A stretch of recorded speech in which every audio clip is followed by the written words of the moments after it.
কার্নোটস theorem অনুযায়ী আমরা যেটা পাই সেটা হচ্ছে যে একটা রিভার্সিবল ইঞ্জিন হচ্ছে মোস্ট এফিসিয়েন্ট, এবং দুটো রিভার্সিবল ইঞ্জিন যদি সেম টু টেম্পারেচারের মধ্যে কাজ করে তাহলে তারা ইকুয়াল এফিসিয়েন্সির হবে। According to Carnot's theorem, a reversible engine is most efficient and two reversible engines working between same two temperatures are of equal efficiency. এটা প্রুফ কীভাবে করা যেতে পারে না, আমরা দুটো ইঞ্জিন কনসিডার করছি, একটা রিভার্সিবল ইঞ্জিন এ এবং another one is irreversible engine B. এদের এফিসিয়েন্সিগুলো আমরা লিখছি W/Q1 এবং আরেকটার এফিসিয়েন্সি হচ্ছে W/Q2। W/Q1 হচ্ছে এফিসিয়েন্সি অফ ইঞ্জিন বি এবং W/Q2 হচ্ছে এফিসিয়েন্সি অফ ইঞ্জিন এ। এখন আমরা ধরে নিচ্ছি যে এই ইঞ্জিনে যে এফিসিয়েন্সি হচ্ছে W/Q1 গ্রেটার দেন W/Q2 এবং ওয়ার্ক ডান যেটা আছে W, সেটা দুটো ইঞ্জিনের ক্ষেত্রেই ইকুয়াল। সুতরাং এখান থেকে আমরা দেখতে পাচ্ছি যে Q2টা হচ্ছে Q1 এর থেকে বড়, Q2 is greater than Q1। আচ্ছা, এখানে আমরা প্রথমে যেটা ধরবো সেটা হচ্ছে ইররিভার্সিবল ইঞ্জিন যেটা রয়েছে, ইররিভার্সিবল ইঞ্জিন, এখানে আমরা দুটো ইঞ্জিন ধরেছি, একটা হচ্ছে রিভার্সিবল ইঞ্জিন এ এবং another one is irreversible engine B. আমরা প্রথমে ধরে নিচ্ছি এই কার্নোটস থিওরেম প্রুভ করার জন্য যে ইররিভার্সিবল ইঞ্জিন বি যেটা, সেটা মোর এফিসিয়েন্ট দেন রিভার্সিবল ইঞ্জিন এ। তাহলে প্রথমে আমরা ছবি অনুযায়ী যেটা দেখতে পাচ্ছি সেটা হচ্ছে irreversible engine B Q1 amount of heat extract করছে, W amount of heat work done করছে এবং Q1 মাইনাস W পরিমাণ হিট ডেলিভার করছে কোল্ড রিজার্ভারকে। তাহলে এখানে কোনো ভুল নেই।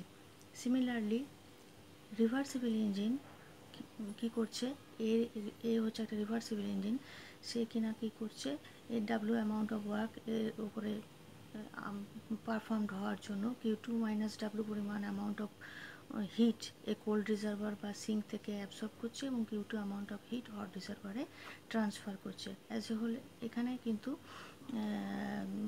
ডিসক্রিটলি দেখতে গেলে এখানেও কোনো ভুল নেই, কিন্তু অ্যাজ এ হোল যদি আমরা গোটা সিস্টেমটাকে কনসিডার করি, যখন কিনা বি ইরিভার্সিবল ইঞ্জিন এবং এ রিভার্সিবল ইঞ্জিন এই দুজনেই একসঙ্গে অলটুগেদার পারফরমেন্স দেখাচ্ছে বা পারফর্ম করছে, তখন কি হচ্ছে ব্যাপারটা না, Q2 হচ্ছে আমাদের হিট গ্রেটার, এখানে আমরা আগেই দেখেছি Q2 is greater than Q1, so Q2 minus Q1 amount of hit এই সিঙ্ক থেকে সোর্সে চলে গেছে এবং বাইরে থেকে কোনো এক্সটার্নাল এজেন্সি এখানে কাজ করেনি বা এদের উপরে কোনো পারফরমেন্স অফ ওয়ার্ক ডান হয়নি। সুতরাং এটা হচ্ছে সেকেন্ড লকে ভায়োলেট করছে, এটা হতে পারে না।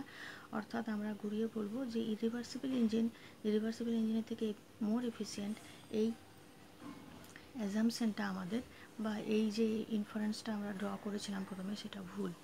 আচ্ছা, দ্বিতীয়ত হচ্ছে কার্নোটস থিওরেম, যে দ্বিতীয় ক্ষেত্রে যে কার্নোটস থিওরেমের প্রুফ স্টেটমেন্ট, সেটা হচ্ছে যে দুটো রিভার্সিবল ইঞ্জিন ইকুয়াল এফিসিয়েন্সির হবে।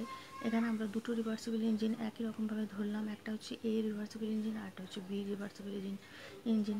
প্রথমে আমরা ধরে নিলাম বি রিভার্সিবল ইঞ্জিনটা হচ্ছে মোর এফিসিয়েন্ট দেন এ রিভার্সিবল ইঞ্জিনের থেকে।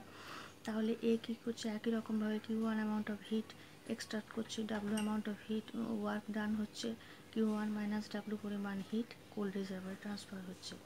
এ আলাদা করে যদি আমরা দেখি তাহলে এ হচ্ছে আরেকটা রিভার্সিবল ইঞ্জিন যে কিনা Q2 মাইনাস W পরিমাণ হিট এক্সট্রাক্ট করেছে, এর উপরে W amount of heat work done হয়েছে এবং Q2 amount of heat a সোর্সে ট্রান্সফার করেছে, এখানেও কোনো ভুল নেই। কিন্তু অ্যাজ এ হোল যখন এ এবং বি দুটো রিভার্সিবল ইঞ্জিনই অ্যাক্ট করবে বা পারফর্ম করবে, তখন আমরা দেখতে পাচ্ছি একই রকমভাবে Q2 minus Q1 amount of heat sink থেকে সোর্সে চলে গেছে এবং বাইরে থেকে কোনো পারফরমেন্স ওয়ার্ক হয়নি বা এক্সটার্নাল এজেন্সি এদের উপরে কোনো কাজ করেনি। সুতরাং এটাও সেকেন্ড লকে ভায়োলেট করছে, অর্থাৎ এ এবং বি দুটো রিভার্সিবল ইঞ্জিন ইকুয়াল এফিসিয়েন্সি হবে। আমরা যে ধরে নিয়েছিলাম প্রথমেই যে B reversible engine more efficient than A reversible engine working between same two temperatures, এটা হবে না। এ এবং বি দুটো রিভার্সিবল ইঞ্জিন যারা কিনা দুটো একই টেম্পারেচারের মধ্যে পারফরমেন্স দেখাচ্ছে বা পারফর্ম করছে, এরা ইকুয়াল এফিসিয়েন্সির হবে। এভাবে কার্নোটস থিওরেম আমরা প্রুভ করতে পারি। আচ্ছা, এরপর যেটা আমরা আসবো সেটা হচ্ছে কেলভিন প্লাঙ্ক এবং ক্লসার স্টেটমেন্ট। এই দুটো কিন্তু হচ্ছে সেকেন্ড লয়ের দুটো ভার্সন, কেলভিন প্লাঙ্ক স্টেটমেন্ট এবং ক্লসার স্টেটমেন্ট।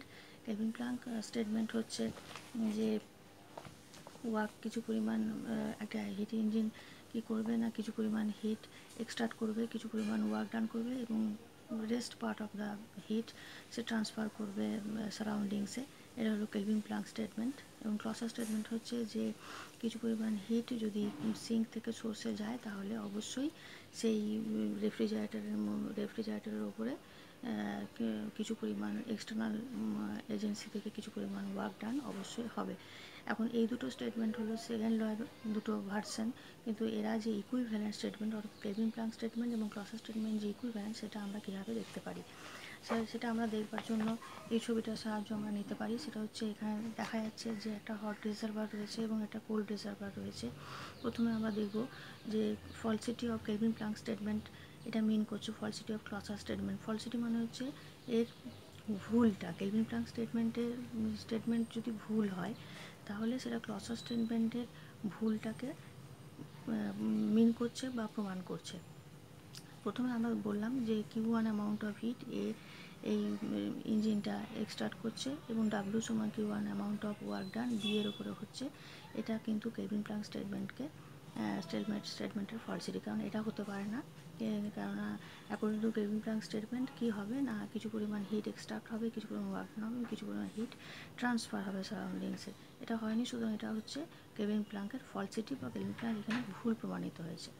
দ্বিতীয় ক্ষেত্রে আমরা দেখছি W amount of heat B এর উপরে গেছে, Q2 amount of heat extract করেছে, Q1 প্লাস Q2 পরিমাণ হিট এই হট রিজার্ভারকে ট্রান্সফার করেছে। কিন্তু এই আলাদা করে দেখলে বি এর ওপরে যে ফাংশনটা হচ্ছে সেটা কিন্তু সেটার মধ্যে কোনো ভুল নেই। কিন্তু অলটুগেদার যদি আমরা দেখি এবং বি, তাহলে আমরা দেখব যে Q2 amount of heat sink থেকে সোর্সে গেছে।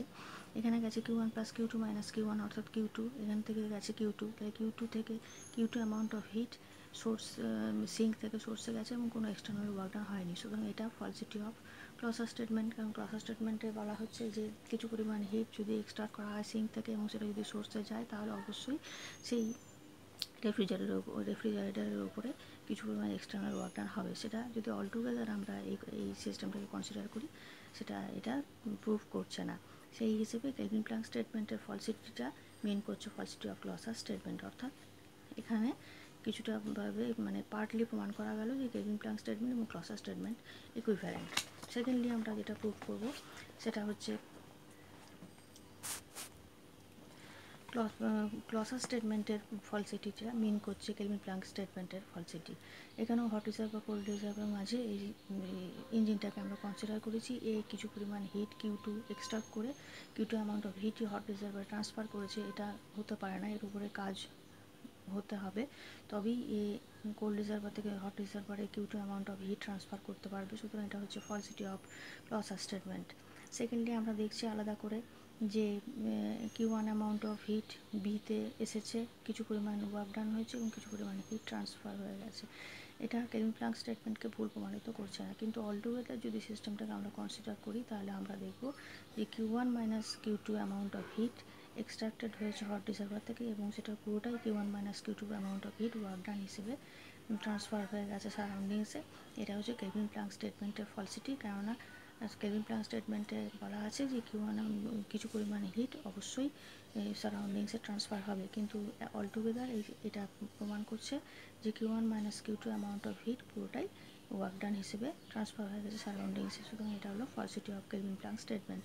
সুতরাং এর থেকে আমরা বুঝতে পারছি যে ফলসিটি অফ কেলভিন প্লাঙ্ক স্টেটমেন্ট যেমন ফলসিটি অফ ক্লসার স্টেটমেন্টকে মিন করে, তেমনি ফলসিটি অফ ক্লসার স্টেটমেন্টও ফলসিটি অফ কেলভিন প্লাঙ্ক স্টেটমেন্টকে মিন করে। এই দুটো থিওরাম থেকে আমরা বুঝতে পারছি যে সেকেন্ড লয়ের যে দুটো ভার্সন কেলভিন প্লাঙ্ক স্টেটমেন্ট এবং ক্লসার স্টেটমেন্ট সেই দুটো হচ্ছে ইকুইভ্যালেন্ট স্টেটমেন্টস।